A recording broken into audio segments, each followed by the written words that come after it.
Hi, welcome to We Are Myth. I'm Eliza. I'm a mythologist, storyteller, writer, and a woman who was completely unprepared to cry her eyes out at the new Happy Madison movie, Don't Say Good Luck. Now, before we go any further, very light spoilers ahead. I'm not going to tell you what happens, but I am going to talk about what the movie is about. And if you need a cathartic cry, I'm talking beaches level weeping, this is your movie. Now, before I get into the Adam Sandler of it all, I want to give credit where credit is very much due. Adam Sandler did not write or direct this movie. The story comes from writer Laura Hankin. The screenplay is credited to Hankin, Julia Hart, and Jordan Horowitz. And Julia Hart directed it. Adam Sandler and his wife Jackie are among the producers through Happy Madison, and that matters because this is a movie with women having substantial creative authorship behind the camera. And it's centered on a mother and daughter, starring Sandler's own daughter, Sunny, opposite the incomparable and absolutely magnificent Melanie Lynskey. But I also think it's fascinating that Happy Madison made it. Because while I was watching it, I kept thinking, the women in Adam Sandler's movies have changed. And I find it so ironically delicious. Because look, I love Adam Sandler's movies. I grew up watching Adam Sandler's movies. I still love them. I'm always going to love them.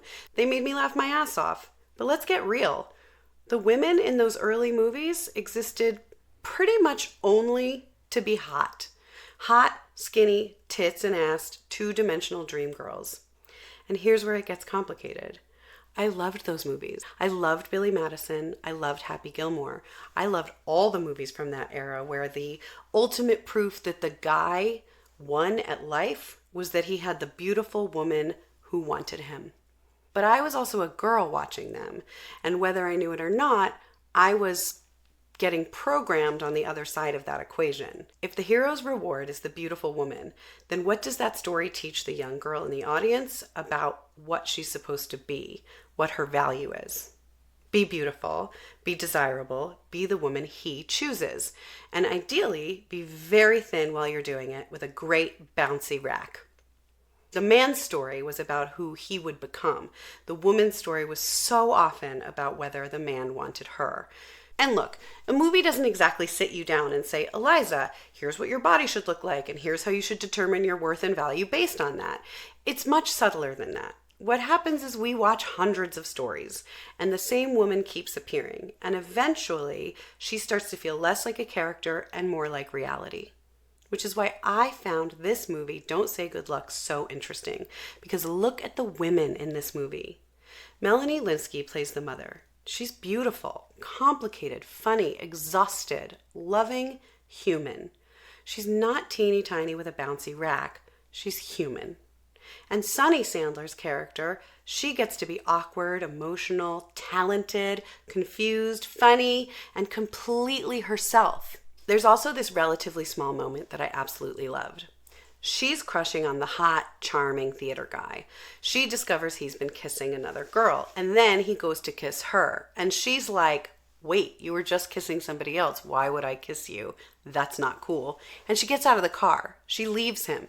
She leaves the cool guy in the car. And I thought, Jesus, thank God, finally. Where was that girl when I was watching 16 Candles and waiting for Jake Ryan to teach me what romance was? Because Jake Ryan taught an entire generation of us that if the beautiful, emotionally unavailable boy finally chooses you, you won. I don't want that for this girl. I don't want that for any of us. I don't want any of us standing outside of the proverbial party waiting for some archetypal Jake or Jane Ryan to notice us, choose us, pick us, love us, and confirm that we're worthy of being chosen. I want the person who says, actually, I noticed you. I noticed how you're behaving, and I don't care how hot you are. I care how good you are, or how much you match my values, or how much you make me laugh. And I get to choose that, or not choose that. And that's a very different story about what it means to be a young woman. And maybe a much healthier story about what it means to love each other. And that's where the Happy Madison part gets really interesting to me. And I'm not suggesting that Adam Sandler woke up one morning and decided to rethink all the representations of women in his movies. I have no idea what Adam Sandler is thinking. And again, this particular story comes from women. But Happy Madison chose to put it out into the world now. From all accounts, Adam Sandler is a very happy husband and girl dad, father of 2 daughters. And this company that gave us so many of these two-dimensional tits and ass women in my adolescence is now helping make a movie centered on a mother and daughter starring his own daughter, in which women get to be complicated, funny, messy, talented, angry, loving, alive. That makes me so happy. It also makes me wonder, what happens to the stories we tell when our own lives change? I don't know if there's a straight line between Adam Sandler being a girl dad and the movies that Happy Madison is putting out into the world, nor am I interested in putting his filmography on trial. I fucking love those movies. No, I'm interested in something much more hopeful. People love to say that people don't change. They can't change. I don't believe that. I call bullshit.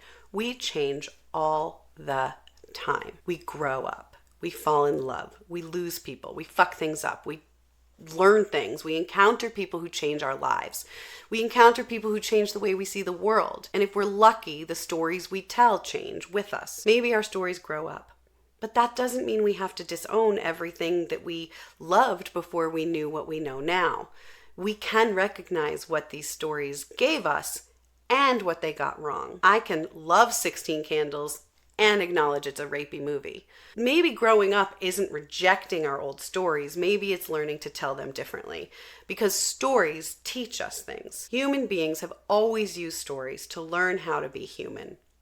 That's what mythology is. Myth gives us models for love, power, beauty, masculinity, femininity, death, longing, home, becoming. Sometimes these models liberate us. Sometimes they limit us. Probably, usually, they do a little bit of both. But this movie made me realize something else, something that I don't think I talk about enough. Stories aren't only a way for us to understand ourselves as human beings. They're a way for us to experience ourselves as human beings. I had a ton of emotion running through me when I watched this movie. I had just launched something that I had been working on for a year plus. I was exhilarated, I was exhausted, I was overwhelmed and relieved. And frankly, I probably had no idea what I was feeling. And then this movie gave me somewhere to put it. I fucking wept, like can't breathe weeping. And afterwards, I felt so good. The Greeks had a word for this, catharsis.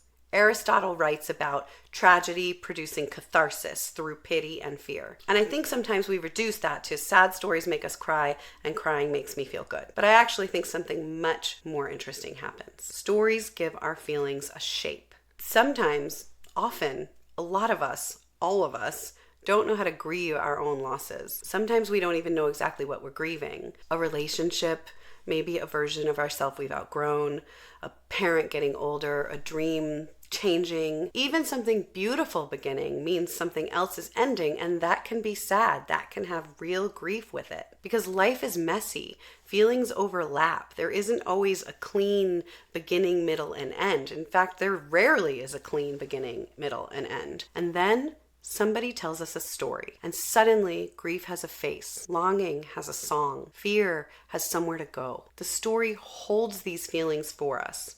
That's why I think we need tragedy and horror and romance, comedy, musicals, and ridiculous Adam Sandler movies. They give us a stage on which to experience being human without having to live every experience ourselves. They take these feelings that are enormous and often invisible inside of us and put them somewhere we can see, put them somewhere we can feel. Stories open the pipes.